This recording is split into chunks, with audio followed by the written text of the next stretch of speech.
Yo, it's Guido coming at you with a Tactics Talk. Welcome back. Thanks for tuning in. For the next 3 days, we're going to talk about platoons. And specifically, myself, you, and Zemke platooning, I don't know, 4 or 5 days ago. Had some pretty good games, and there's things about platoons in this game that we'll talk about that are going to help you be a better platoon player.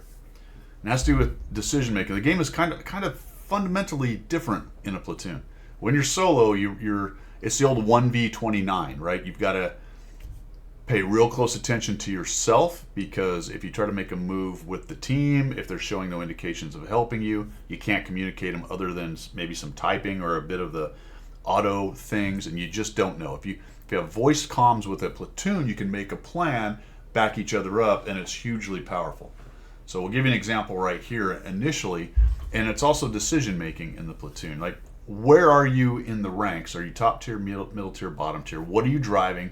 What does the other team have? What are the things you need to do to win? This is a really interesting one because we're here on Lakeville Dorf, and you'll notice we're top tier good, all right? We have a auto cannon, a cyclical AAT-60 in a burst, so two mediums and a light, not necessarily the carry tanks, right? Especially not from armor or hit point standpoint. So if I looked at this and I had a bunch of heavies on the other side, I might not do what we're about to do. But if we look over there, it's very similar. They have a platoon, a Baraska, Progetto, and a TD. Kind of even-ish. Now we've got a light tank instead of the TD, so advantage them, I think, in pure firepower, although the Squall can be a brutal little tank. So the discussion then when we load in was, hey, let's go to town, see if we can jump all over what shows up there. We'll have to be careful. If the other platoon shows up with their Burr and their Progetto, we don't want to get caught out. And to be honest, right now we're a little bit split up, but those are good players, Zemke and you. So let's see how this plays out, because we're having that discussion as we go. We start talking about, hey, there's a guy right there, and then we made fun of Zemke because he did like 25 hit points of damage or 40 or something like that. We had a laugh, and now we're heading on into town. So the decision is made to go to town. We're top tier. We're going to go to town, clean that up. If we have to go back, we have fast tanks, we'll go back. That's where we are right now with the platoon. That's not necessarily something you can do as solo.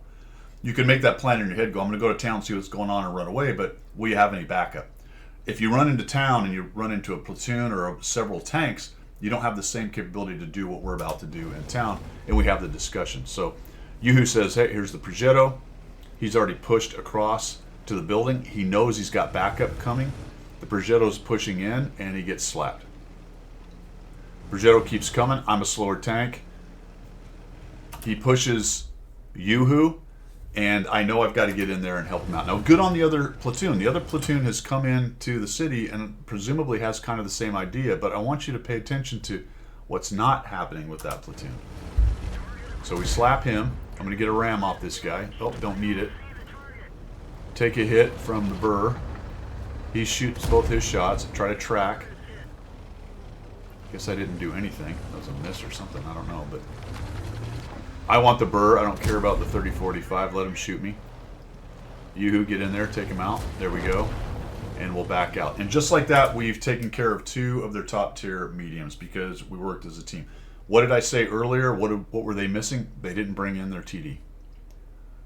Honestly, if that CDA had followed them into town, had the same discussion we did, you might say, well, what's a Squall doing in the city? Well, he's working with us. We've got a lot of firepower here. We took an opportunity to take out two of their top tier mediums. They didn't have a lot of support. They got a 30-45, but their buddy in the CDA didn't show up. He ends up being way in the back, doing herder. I'm a TD. I get in bushes. I'm a soft TD. I'm in a CDA, have no business getting in the city. Well, we don't necessarily either, but that's the situation we were presented. And these tanks are unbelievably strong against the rest of the tanks over there. Look at this. We're like a 30-45, a C-100, a M6. We're top tier with a bunch of autoloaders and a fairly strong, almost heavy-esque medium in the AAT-60. You should be salivating as a platoon to get into town in this case. And look at the rest of my team. I don't know. Weirdly, nobody went to the Valley of the Noobs from either team. That was very strange. Honestly, when I saw that, I expected to get swarmed by the other platoon with the Cromwell and the 30-45. One of them is here anyway. And maybe they're number one platoon and some other guys. I'm like, they must all be coming to town. But it appears they're camping as well. And their platoon made a critical error in not bringing in their TD. What's the other thing about it? It's the ability to share hit points. Yoo-hoo got kind of mauled right there. But we came in here and saved him and kept him alive. He does a nice job on the T-20. I'm trying to get away here with him so I can sort of, hey, can I get out and get a shot on this dude? Yes, thank goodness. Snap-a-lap-a-ding-dang works. They're even 90, and their WZ are in the Valley of the Noobs. I don't know. You know, on the one hand, we're going to talk about how our platoon made good decisions and had a good game plan. On the other hand, you do have to acknowledge that the enemy team is in very stupid places. You know what I mean? Good on their platoon, the two guys that were working together on trying to make something happen similar to what we were doing, but we just brought our whole strength and they didn't. That is the bottom line. If their CDA had come in there, more than likely, they at least probably kill one of us, if not two of us. And who knows, maybe they win. Now this dude's kind of hanging out. He's like, oh my gosh, gotta get out of here. No, ain't happening. Yoo-hoo slaps him again. He's very slow backing up. We'll just reload and bloop, down he goes. Not a whole lot going on. The Valley of the Noobs are starting to create an advantage right here. We've got a 38-485 in the city. I was a bit nervous about the CDA kind of sitting back there somewhere and hitting us once we come around the corner. I'm also wanting to clear out the middle if we can. One of the problems with pushing north from the city is if you've got a bunch of these guys sitting on the middle there, they can get sneaky shots into your side, and it's pretty frustrating when they're shooting you in the side. So it'd be nice to get rid of them. Cromwell's covered up though, so I can't quite find him. I see the T-29 who took forever to get here. He's YOLOing forward. And we're having a discussion. We're talking platoons. Me, Yoo-hoo, Zemke. The whole time we're doing this, we're talking. There's a guy in the middle. There's a Cromwell. Cromwell's hidden. All right, I'm going to go through the town, see if I can see something. I've got some hit points, so I can do that. We've got Zemke working the bush in the middle. He's lighting guys in the middle because he's a light tank down there. We're discussing if we're taking shots. We're discussing what we see. We're talking about what we see and what we don't see, what's missing. In this case, we're also discussing what's going on back at the cap because we're at that kind of place where we may need to turn around. Right now we're okay because you got a Super Hellcat, Jag Panther, and the M4 thing. So we push on in here. And then we had a really good laugh right here, honestly. We come around here.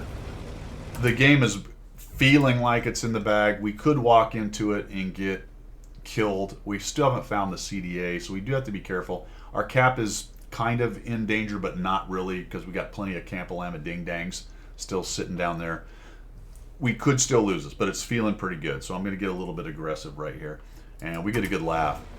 So we killed this CDA, or we killed the CDA's buddies, and we find them. So there's the CDA, right?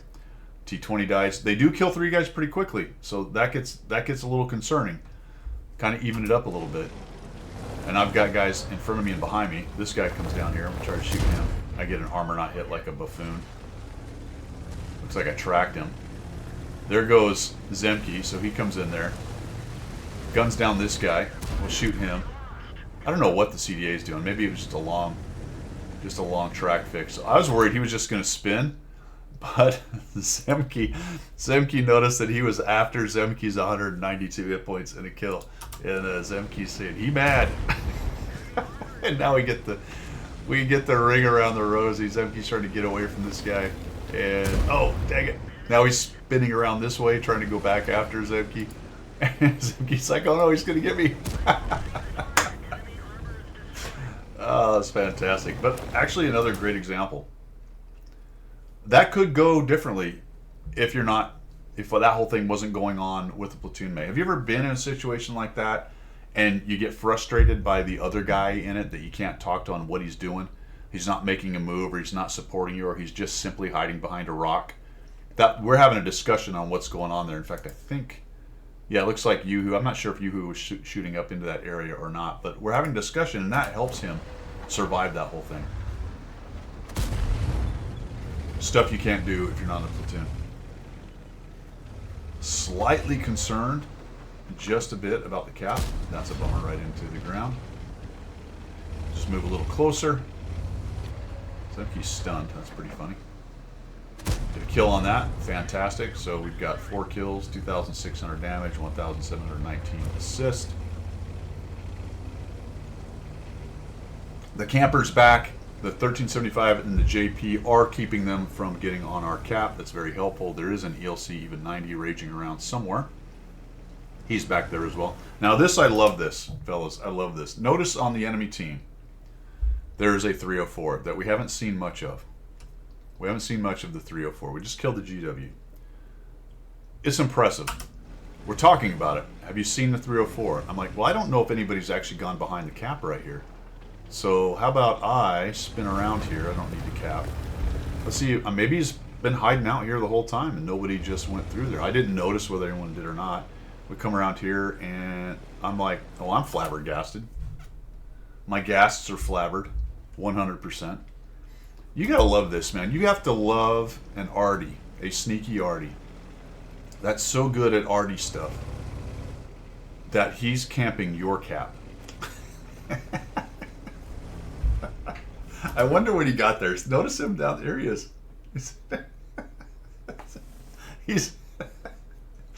He's taken the position of our arty, and he is now camping our cap. That's fantastic. So good on Elvis 117. Well done, sir. Did we get a cap and a kill? I don't think so. No, we don't quite get there. And we wrap this thing up. 2,600 damage, 1,719 assist. And my first entry on the platoon discussion: when you log into the game or when you get into the match, when you spawn in, have a discussion about where you're going and why you're doing it. I mean, it doesn't have to be so deep as in, hey, let's break down why we're doing this, but discuss it. Like, look at where you are as far as tiering. Look at what you're driving. Look at what the other team, your team and the other teams are made up of.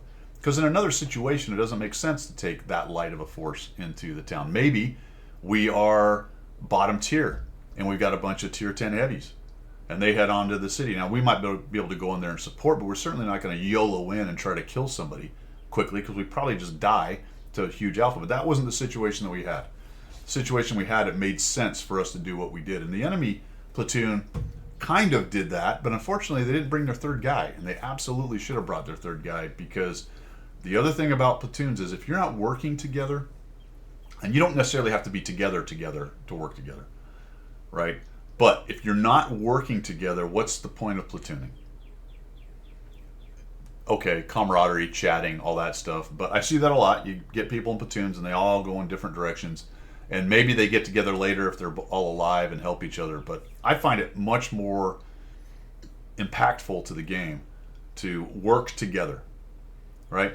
Like I said, you don't have to be together. Let's say the two mediums on the enemy team actually just stayed in the north part of town and didn't even push in. Just went, you know what, we don't want to deal with that other platoon. CDA set up back there, we'll go to the north part of the town, you look for shots, we'll try to get lights free and hold them off. That's working together. But they just pushed in, tried to jump all over our Barask right there, and maybe looked at it and went, it's just a squall. We found the Barask. I bet the AAT-60 is lagging behind. Let's kill this Barask off.